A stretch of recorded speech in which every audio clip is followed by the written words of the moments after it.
For radicals, really we have the same rules that apply to the exponents or the powers. So for example, if you're taking the nth root of AB, like we are here, it's really just the same as taking the nth root of A times the nth root of B. So something like this. And the same thing if we have division, a fraction. It's the nth root of the top divided by the nth root of the bottom. And then when we've got, in this case here, the mth root of the nth root of A, that's really like raising to the power of n and then raising to the power of m. And so it's those two things, one after the other. And so we'd have to multiply the m and the n together. And if we do that, we get the mnth root of A. And then this final one, a little bit more tricky, because if you're taking the fifth root of 3 to the power of 5, okay, that gives you 3 in the end, the fifth root of 243. If it were the fifth root of negative 3 to the power of 5, it would actually be the fifth root of negative 243, which would be negative 3 over here. So that would still kind of work. It would still be something that's nice.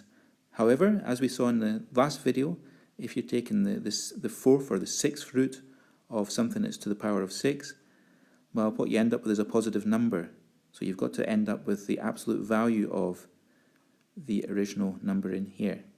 Okay, so there are two possibilities. Whether it depends on whether the root is an odd number or an even number. An odd number like 1, 3, 5, 7, or an even number like 6, 8, 4, 2.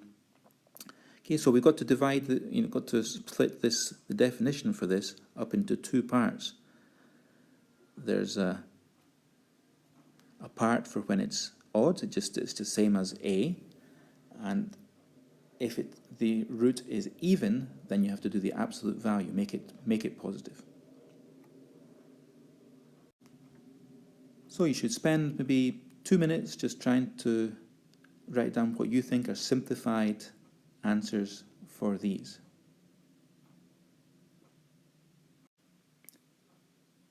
So just correct them for yourselves.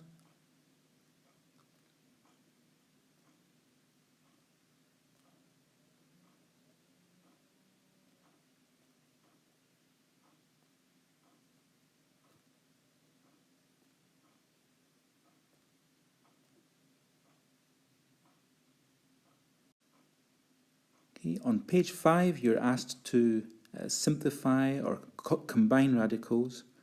Really, what we have to do this is to simplify each radical as much as we can and see if we can then put the two things together.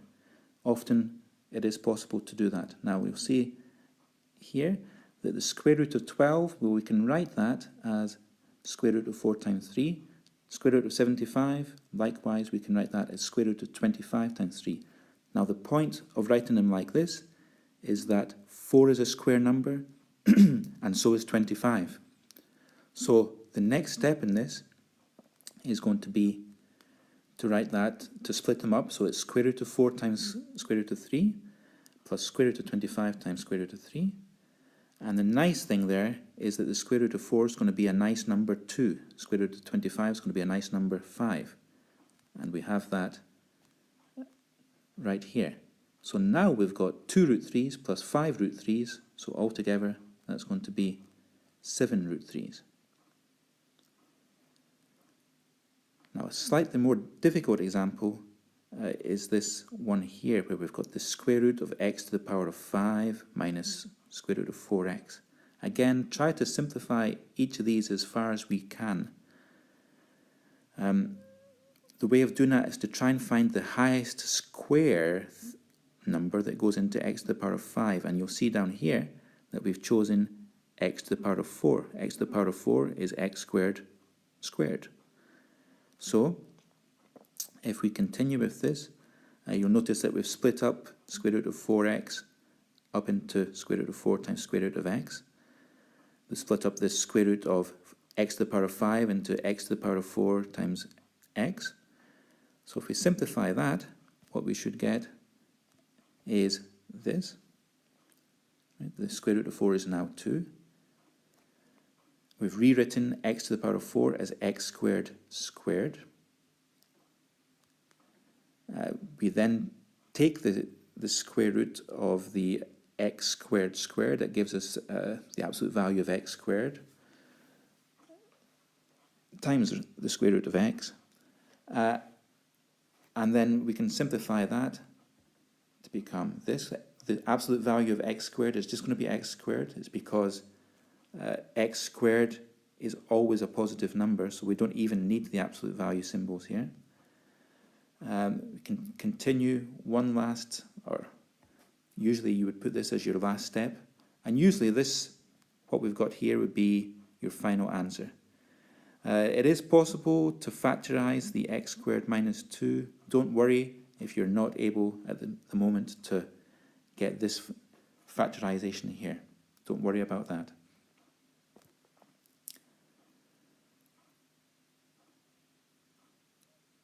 Now we're going to look at when we've got fractional exponents, when we've got a fraction as your exponent. And it's much simpler than you might expect.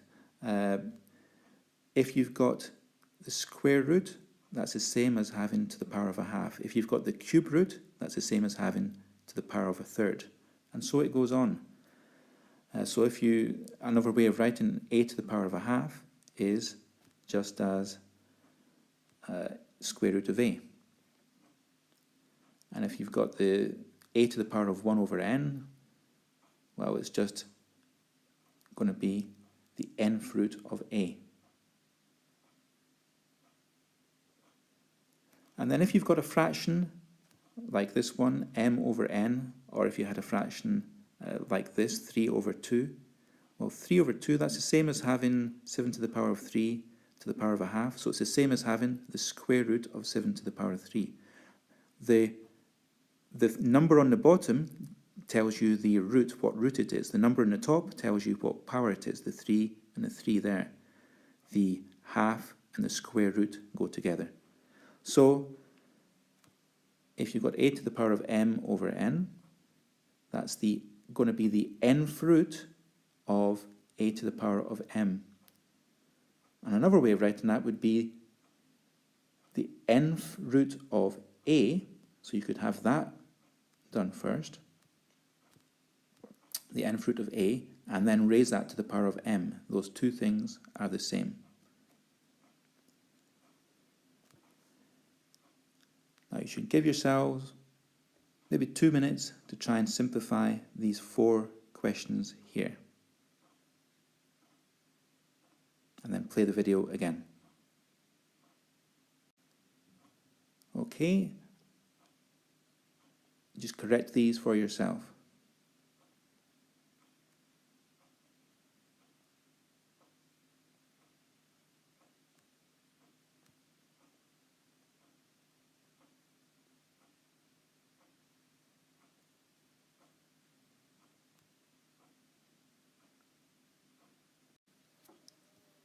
And on page 6, this is the last thing we have to do with our radicals.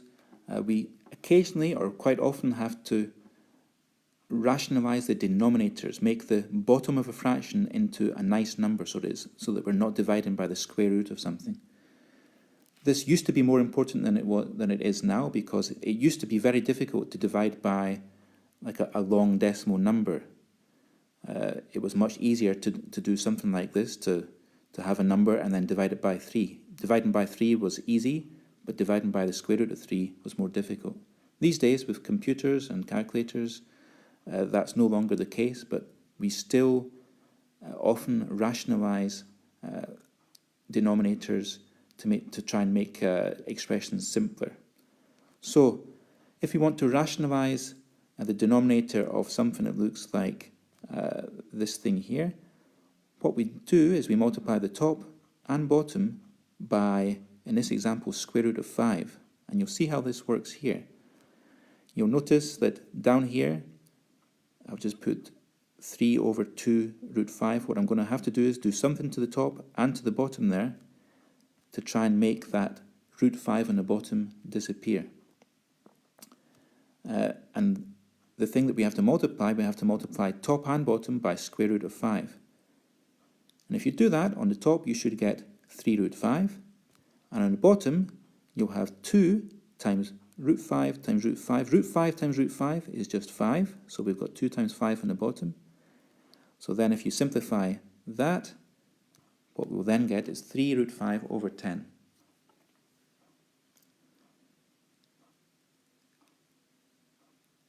Now it gets a little bit more difficult if you've got examples like this one, where you've got, for example, the cube root of some strange expression here. Really what we need to do is we need to multiply top and bottom by something that makes this bottom thing here a cube, so that you can then take the cube root of it. So it's quite difficult to think of what that might be the first time you've done that, but if you look at the bottom down here, think about what that's going to have to turn into over here. It's going to have to turn into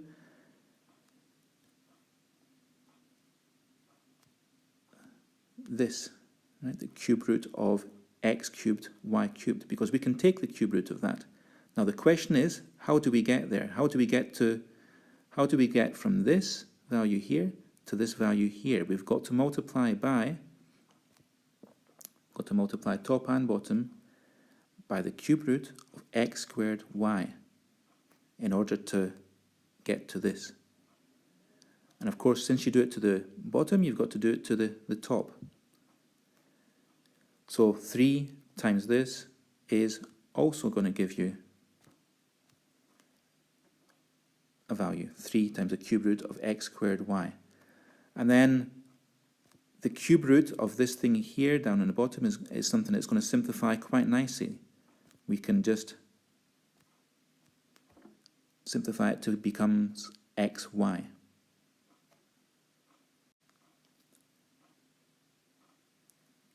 Now the last thing on this sheet in this section is about scientific notation, sometimes known as standard form. And I'm sure you've seen examples of this before.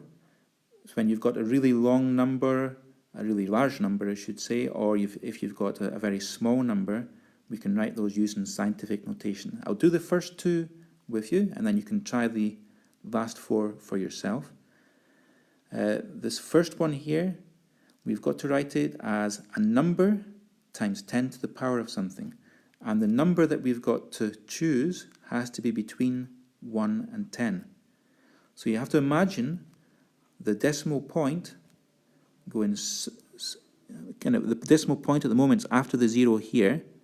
It has to move all the way across in order to make it a number between 1 and 10. It has to be between the 7 and the 9.